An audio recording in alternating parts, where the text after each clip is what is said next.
Hello मेरे प्यारे दोस्तों, कैसे आप लोग? ठीक है।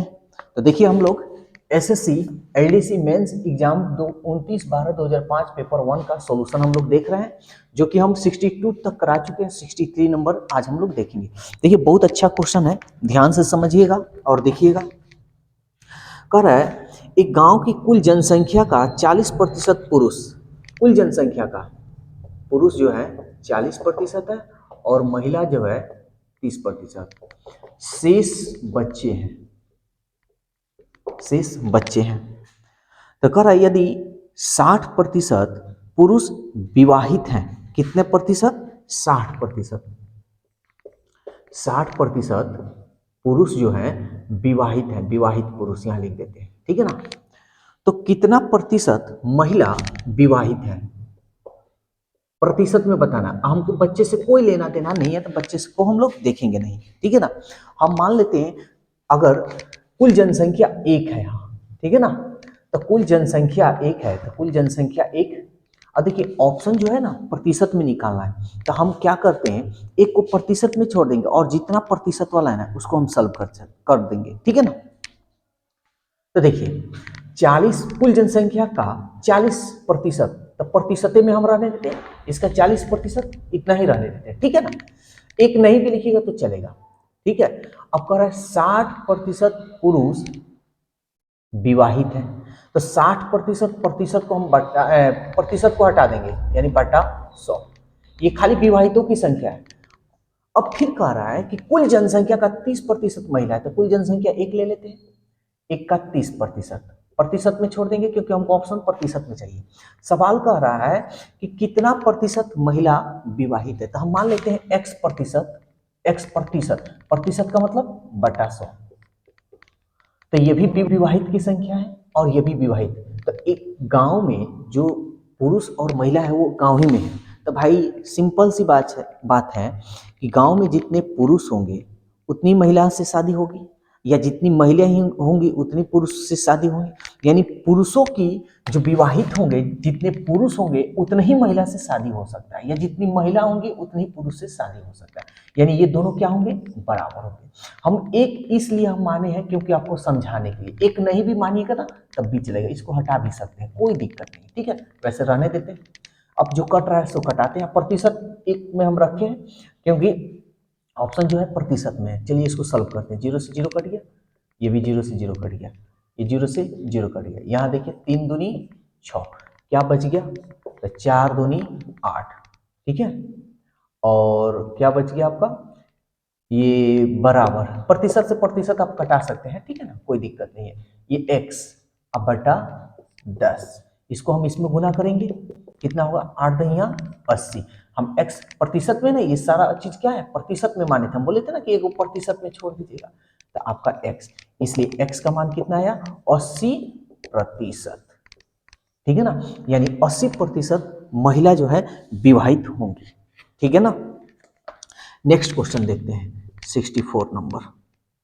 कह रहा है 0.5 का क्यूब प्लस 0.6 का क्यूब बटा 0.5 का स्क्वायर माइनस 0.3 प्लस 0.6 का स्क्वायर, इसका मान ज्ञात करना है। तो देखिए, आप लोग ये दिमाग मत लगाइएगा कि 5 का क्यूब कर लें, 6 का क्यूब कर लें, फिर 5 का स्क्वायर, 3 का, ऐसे ये सब कैलकुलेशन मत कीजिएगा। आप सिंपल सी बात है, ये इसको देखिए, ये ए और इसको बी मान लेते हैं, तो ये ए क्यूब प्लस बी क्यूब का फॉर्मूला पे ये जब भी इस तरह दिखे ना तो समझिए फॉर्मूला पे ही लिखा गया है। तो ए क्यू को प्लस बी क्यू का फॉर्मूला होता है A plus B into A square अब minus A B plus B square, ठीक है। तो हम यहां देखते हैं ए की जगह पर 0.5 ले ले, ठीक है, 0.5, और प्लस बी की जगह पर ले ले 0.6, ये वाला, ठीक है ना। यानी ए को हम मान लिए हैं 0.5 और इसको बी को मान लिया। तो ये सारा चीज ठीक है, सब सेम सेम मिल रहा है। देखिए, ये ए हो गया, ये बी हो गया, ये ए हो गया, है ना, और ये बी हो गया। लेकिन ये यहाँ पे 0.3 है, हम तो दो ही को ना मान रहे हैं भाई, ए इसको माने बी इसको, तो 0.3 कैसे आया? तो देखिए यहाँ गुना हो रहा है, यानी ए और बी को गुना कर लीजिए, तो देखिए तो 0.5 गुणे 0.6, 5 छके 30, 0.12 दशमलव के बाद जीरो का वैल्यू देखिए तो गुना करने पर आ रहा है ना, समझ में आ रहा है। यानी ये सिंपल सी बात है, ये फॉर्मूला में लिखा हुआ है, ठीक है। तो चलिए अब हम यहाँ लिखते हैं, क्योंकि फॉर्मूला हमारा बन रहा है।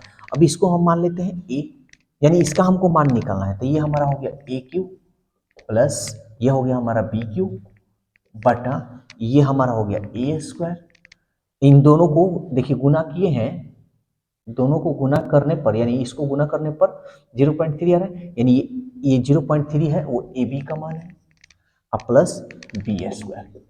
अब हमारा फॉर्मूला अच्छी तरह से हम लोग जानते हैं, आप डायरेक्ट भी कर सकते हैं, तो वैसे लिख देते हैं A plus B into A square minus A B plus B square बटा A square minus A B plus B square. इससे ये कट गया, ए प्लस बी आया।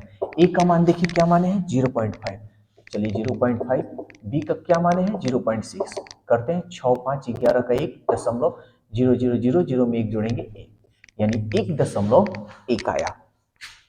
जो आपका ऑप्शन कौन सा है 1.1 ऑप्शन बी है, ठीक है। नेक्स्ट क्वेश्चन 65 नंबर देखते हैं। कह रहा है कि एक कक्षा में 50 लड़कों में से 30 लड़कों की औसत 160 सेंटीमीटर है, यानी 50 कुल 50 लड़के हैं, कुल लड़के हैं ना, कुल लड़के जो हैं 50 है, लेकिन यहाँ कह रहा है 30 लड़कों का औसत, 30 लड़कों का औसत 160 सेंटीमीटर है, ठीक है। फिर कह रहा है शेष की ऊंचाई, शेष की औसत, सॉरी शेष की औसत दे रहा है। शेष यानी 30 लड़का यहाँ हो गया, तो शेष लड़का कितने बचेंगे 20, यानी 20 लड़के का औसत कितना दे रहा है, यानी 165 सेंटीमीटर, 165 सेंटीमीटर। तो कह रहा है कक्षा के सभी लड़कों की औसत, यानी 50 का औसत बतलाना है, ठीक है ना। तो चलिए देखते हैं, हम अच्छी तरह से बतलाए हैं कि कुल लड़कों का, यानी कुल लड़कों का आयु, कुल लंबाई है ना, क्या दिया है 65 नंबर में ऊंचाई दे रहा है, तो कुल लड़कों की ऊंचाइयों का योग हम निकाल लेते हैं, ठीक है ना। तो हम क्या बताएं, इन दोनों को गुना करते हैं, तो कर लेते हैं 16 3 48 1 2 0 प्लस इसको भी गुना कर लेते हैं, तो 2 25 10 और 2 6 12 के 12 और 1 13, 2 1 2 2 और 1 3, एगो जीरो है, इसको जीरो लगा देते हैं। ये जो कुल है ये कितने लड़कों का है 50, हम नीचे 50 लगा देंगे। अब हम जोड़ते हैं, ये हो गया हमारा 00, 3 8 11, 3 4 7, 7 और 1 8 बटा 50, जीरो से जीरो कट गया, इसको कटाते हैं, 5 एकम 5, 3 गया 31, 5 छक 30, ये गया 2, 5 5 दूनी 2, यानी 162 सेंटीमीटर है ना, सेंटीमीटर 162 सेंटीमीटर कुल लड़कों का औसत निकलेगा, जो 162 सेंटीमीटर, जो आपका ऑप्शन सी है। 65 के बाद 66 देखते हैं। ये देखिए क्या कह रहा है, कह रहा है एक विद्यालय में लड़कों और लड़कियों की संख्या का अनुपात दे रहा है, यानी लड़का माने बॉय और लड़की बोले तो गर्ल, ये 2:3 दिया। इस टाइप का क्वेश्चन हम बता चुके थे आप लोगों को, शॉर्ट वीडियो में आप लोगों को मिल जाएगा। यदि लड़कों की संख्या 20% बढ़ा दीजिए, देखिए कभी भी अपने आप में 100% मानिएगा, तो 20% बढ़ाइएगा तो कितना हो जाएगा 120, यानी लड़कों का 120% निकाल लीजिए, 120%, ठीक है। और लड़कियों की संख्या 10% बढ़ाई जाए, तो 100 है 10% बढ़ाइएगा तो 110, ये पूरा लड़की का निकालेंगे, का मतलब गुना, इतना हो गया। तो कह रहा है कि लड़कों और लड़कियों का के बीच नया अनुपात क्या है, तो चलिए देख लेते हैं। 100 से 100 कट गया, 0 से 0 कट गया, 3 चौके 12, अब ये नहीं कटेगा, तो 2 चौके 8 और ये हो गया 11, यानी 8:11 नया अनुपात होगा, 8:11, यानी आपका जो ऑप्शन है ए है। 67 नंबर,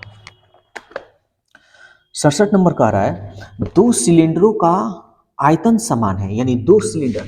अच्छा, जो सिलेंडर होता है वो कैसा होता है, जो सिलेंडर होता है वो कैसा होता है, ऐसे ना होता है जी, ऐसे होता है ना। तो ये बेलन है, यानी बेलन का आयतन, बेलन का आयतन। तो बेलन का आयतन का क्या फॉर्मूला होता है? पाई आर स्क्वायर एच, यही ना फॉर्मूला होता है। लेकिन सवाल कह रहा है कि उनकी ऊंचाइयों का अनुपात 1:2 दे रहा है। देखिए ऊंचाई दे रहा है, यानी एगो h1 का मान दे रहा है 1 और h2 का मान दे रहा है 2।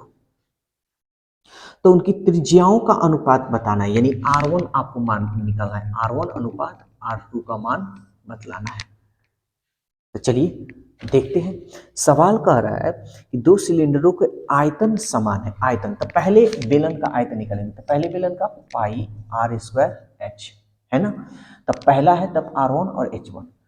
दूसरा का फिर बेलन का आयतन, तब पाई आर स्क्वायर एच, लेकिन इसे R2 और H2 डाल देंगे, ठीक है। और ये क्या कर रहा है, बराबर है तो बराबर, पाई से मेरा पाई कट गया। R1 का मान देखिए, सॉरी H1 का मान दिया है R1 का स्क्वायर, H1 का मान दिया है आपका 1, R2 का मान निकालना है, H2 का मान कितना दिया है 2। अब हम क्या करते हैं, R1 का स्क्वायर ये R2 का बटा में ला देते हैं, बटा R2 का स्क्वायर, ये 2 और ये बटा में ये नीचे चला जाएगा ये 1। अब इसको स्क्वायर हटाइएगा, इसका भी स्क्वायर हटाते हैं, तो ये स्क्वायर हटेगा तो इसके ऊपर √2, और ये स्क्वायर हटेगा यानी इसके ऊपर 1, यहाँ लिख देते हैं, ठीक है। तो हम इसको अनुपात में, चलिए पहले एक बार हम लिख देते हैं R1 बटा R2, तो √2 और √1 का वर्गमूल 1। अब अनुपात में लिखना है R1 अनुपात R2, तो आप भी इसको लिख देते हैं √2 अनुपात 1, यानी √2 अनुपात 1 आ रहा है। तो देखिए तो √2 अनुपात 1 यानी आपका जो ऑप्शन है डी होगा, इसका कौन सा आंसर होगा, डी होगा, ठीक है ना। तो अब थोड़ा जगह यहाँ है नहीं, ठीक है ना, तो अभी क्वेश्चन आप लोग का कम ही करवाए हैं, 1 2 3 4 5, 5 ही क्वेश्चन कराएं, थोड़ा ही क्वेश्चन देखिए, ठीक है ना, क्योंकि वैसे भी वीडियो लोड मेमोरी फुल हो जाता है। तो 5 ही क्वेश्चन देखिए, इसको प्रैक्टिस कीजिए, और ये बिहार एसएससी का है, इसी तरह आपके एग्जाम में क्वेश्चन पूछ सकता है। तो आज के लिए बस इतना ही रहने देते हैं, फिर हम लोग कल मिलेंगे नए वीडियो के साथ, नए टाइम के साथ। Okay, bye bye.